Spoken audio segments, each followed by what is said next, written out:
show that RMS velocity of an oxygen molecule is root 2 times. So यहाँ पे हम देख सकते हैं RMS velocity of oxygen molecule is root 2 times that of sulfur dioxide molecule.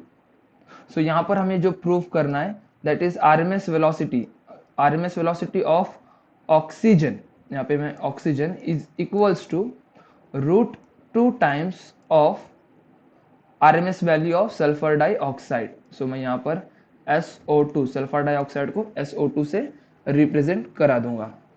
ठीक है. सो हमें ये चीज यहाँ पे प्रूफ करके दिखानी है.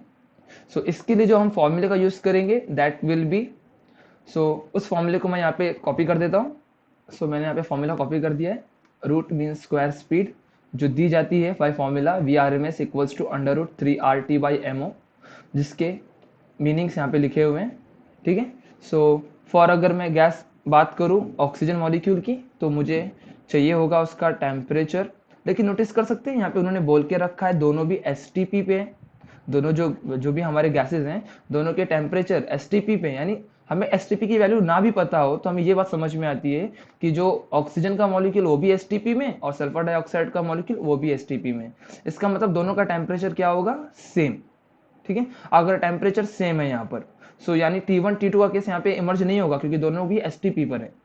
ओके. सो अगर मैं VRMS ऑफ ऑक्सीजन बात करूं तो इस फॉर्मूले के अकॉर्डिंग मैं लिख सकता हूं VRMS of oxygen is equals to 3 R तो कांस्टेंट, टेम्परेचर भी दोनों केस में सेम है तो मैं इसको T1 T2 नहीं लिखने वाला हूं, सिर्फ T लिखूंगा, upon molar mass of oxygen.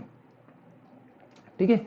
जिसको मैं सॉल्व करने ले जाऊं तो O2 का जो मोलार मास होता है, मोलार मास ऑफ ऑक्सीजन जो होता है, ऑक्सीजन जो कि इक्वल होता है O2 की अगर बात करें तो एक ऑक्सीजन के मॉलिक्यूल का वजन 16 होता है, आपको पता होना चाहिए.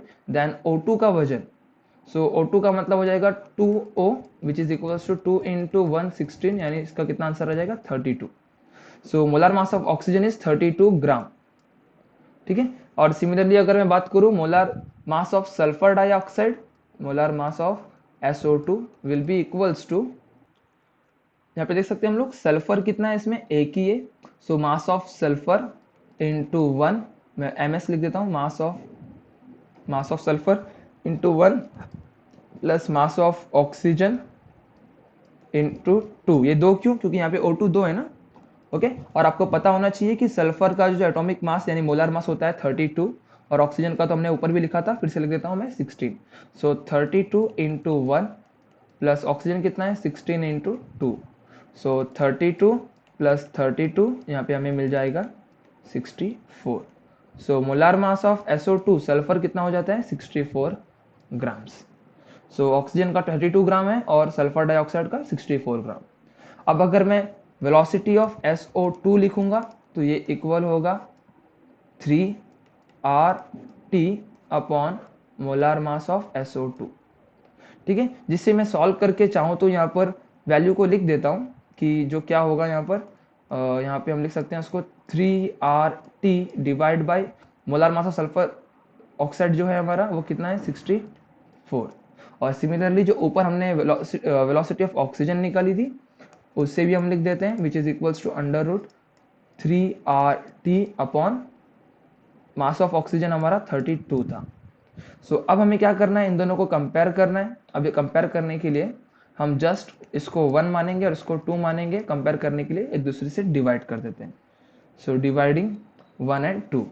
सो डिवाइडिंग 1 एंड 2 करेंगे हम लोग, बट नोटिस कर लेते हैं हमें क्या फाइंड करना था. हमने जो इक्वेशन लिखा था हमें फाइंड करना था ऑक्सीजन.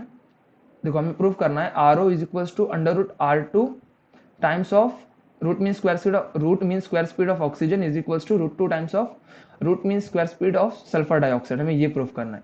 सो ठीक है चलेगा, हम इसको बाद में भी लिख सकते हैं. ओके. यहाँ पे एक प्रॉब्लम हो गई क्योंकि मैंने यहाँ पर V नोटेशन यूज किया और मैंने यहाँ पे R नोटेशन यूज किया.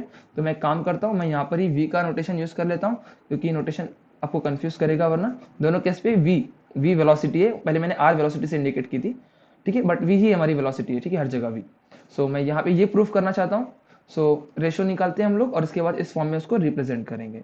सो रेशो निकालते हुए हम लिख सकते हैं यहाँ पर V SO2 upon VO2 ratio ले रहा हूँ मैं, सो सल्फर डाइऑक्साइड के सारे टर्म्स ऊपर आ जाएंगे, that is 3RT divide by 64 whole divided by VO2 के केस में क्या आएगा, 3RT अपॉन 60, सॉरी ऑक्सीजन के केस में 32 आ जाएगा यहाँ पे, ठीक है।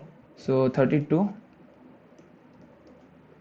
अब हम क्या करेंगे, VSO2 sulphur dioxide upon VO2 is equals to, आप देख सकते हैं इस रूट में ये जो पार्ट है न्यूमरेटर है और ये पार्ट क्या है, डिनोमिनेटर। यहाँ पर ये न्यूमरेटर है और यहाँ पर ये पार्ट डिनोमिनेटर। और हमें एक बात पता है कि ये डिनोमिनेटर चला जाता है इस न्यूमरेटर के पास और ये डिनोमिनेटर आ जाता है ऊपर वाले न्यूमरेटर के पास। सो ऑन दैट बेसिस मैं यहाँ पर क्या कर सकता हूँ, मैं यहाँ पे लिखूंगा अंडर रूट, सो पहले मैं न्यूमरेटर कॉपी करता हूँ 3RT, ठीक है। अब नीचे वाला डिनोमिनेटर ऊपर आने वाला था तो मैं इसको ऊपर 32 लिख देता हूँ, ठीक है, ये ऊपर चला गया। सिमिलरली नीचे पहले क्या अवेलेबल था, 3RT, अब इस बार 64 नीचे नीचे जाएगा तो मैं यहाँ पे 64 लिख देता हूँ। नेक्स्ट हम क्या कर सकते हैं, जो हमारा कट आउट हो रहा है उसको कट कर देते हैं, ये दोनों टर्म सेम है तो दोनों कैंसिल हो गई और हम यहाँ पे लिख पा रहे VSO2 upon VO2 will be equals to under root 32 upon 64. So VSO2 upon VO2 is equals to 32 1 जा 32, 32 2 जा 64 अंडर रूट 1 बाई 2, जिसे हम इस तरीके से भी रिप्रेजेंट कर सकते हैं 1 अपॉन रूट 2। सो हमें प्रूफ क्या करना था, हमें ये प्रूफ करना था अगर जो ऊपर लिखा हुआ था velocity of oxygen is root 2 times of velocity of SO2, ठीक है। अब इसको प्रूफ करने के लिए बस क्रॉसिंग कर दो मल्टीप्लिकेशन के रूल के हिसाब से और हमें हमारा टर्म मिल जाएगा। सो मैं इसे यहाँ पे क्रॉस कर दूंगा तो यहाँ पे मिलेगा रूट 2 टाइम्स ऑफ VSO2 और इसे मैं यहाँ पे क्रॉस कर दूंगा तो यहाँ मिलेगा VO2, ठीक है, VO2। So VO2 is equals to, यहाँ पे ऑक्सीजन है तो O2 भी आता है, ठीक है, VO2 is equals to root 2 times of VSO2।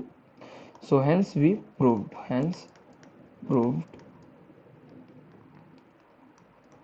The relation.